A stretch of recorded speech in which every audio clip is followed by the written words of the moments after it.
Every piece of money printed is in fact a murder. It's not a bloody murder, it's quiet, slow, and almost invisible. The murder of your savings, your dreams, and the purchasing power of your future. You are the victim, but you never see the killer. They call themselves central bankers, politicians, saviors. But in this case, we'll call them by their real name, the money printers. For years, they've been committing the same crime. The evidence is everywhere, buried in the dusty pages of history. But this time, something's different. A new piece of evidence has appeared at the crime scene. A witness that cannot be silenced. Its name is Bitcoin. Can this witness end the reign of the money printers for good? Or is it just the biggest misdirection in the case? This isn't their story. This is our investigation into the greatest heist in history, and the unprintable currency that just might stop it. Every detective knows that to understand a criminal, you have to study their modus operandi, their method of operation. The method of the money printers was perfected in the early 20th century in Germany. Defeated after the First World War, the Weimar Republic was facing colossal war debts. Instead of imposing painful taxes on the people, they chose the easy way out. They ran the printing presses. At first, no one noticed. The government was paying salaries, settling debts.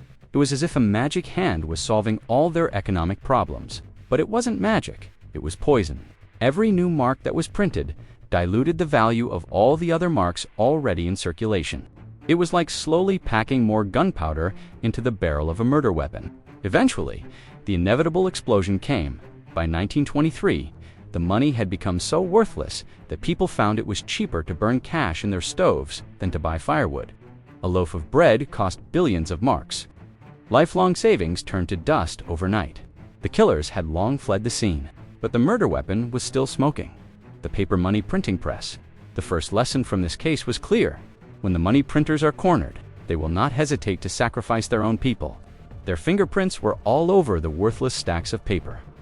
What does a criminal do after getting away with murder? They do it again.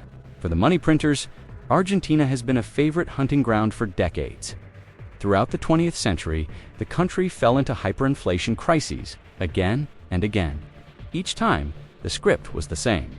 Governments, desperate to cover budget deficits, fund populist promises, and maintain their political power, printed the peso without restraint.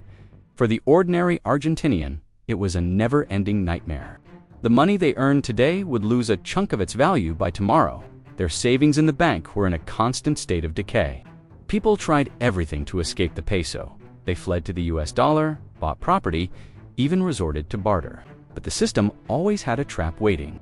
The government would freeze bank accounts, confiscate dollars, or simply reset the value of the currency overnight. The Argentina case shows us just how organized and ruthless the crime can be. This isn't a one-time mistake.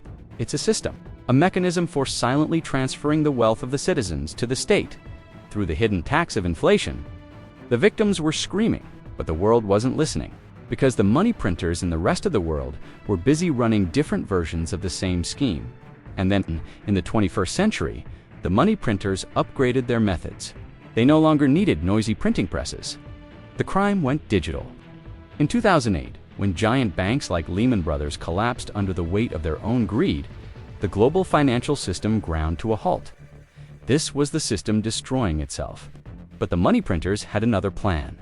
They launched an operation with a complicated and innocent-sounding name, quantitative easing. This was the digital version of what happened in Weimar and Argentina. Central banks created trillions of dollars, euros, and yen by pressing a few keys on a computer keyboard. They gave this newly created money to the very same banks that had crashed the system. They saved them.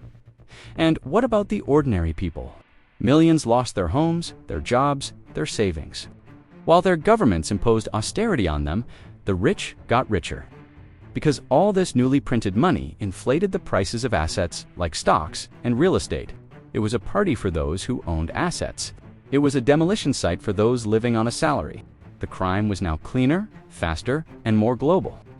The killers wore the disguise of economists, and the murder weapon was the click of a mouse. And then, in the middle of all this despair, a silent witness appeared at the crime scene in 2009. No one had called for it. Its identity was unknown, hidden behind a pseudonym, Satoshi Nakamoto. This witness didn't speak.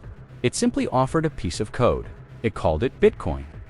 Bitcoin was an anomaly that could change the course of this entire case. Why? Because it had one defining characteristic. It was unprintable. Its rules were set in stone from the very beginning and could not be changed by anyone. A total of only 21 million would ever be created. Not a central bank, not a government, not a powerful CEO could violate that rule. It took away the money printer's greatest weapon, the power to create money out of thin air. Bitcoin ran on a decentralized network. This meant it was nearly impossible to shut down, to seize, or to manipulate.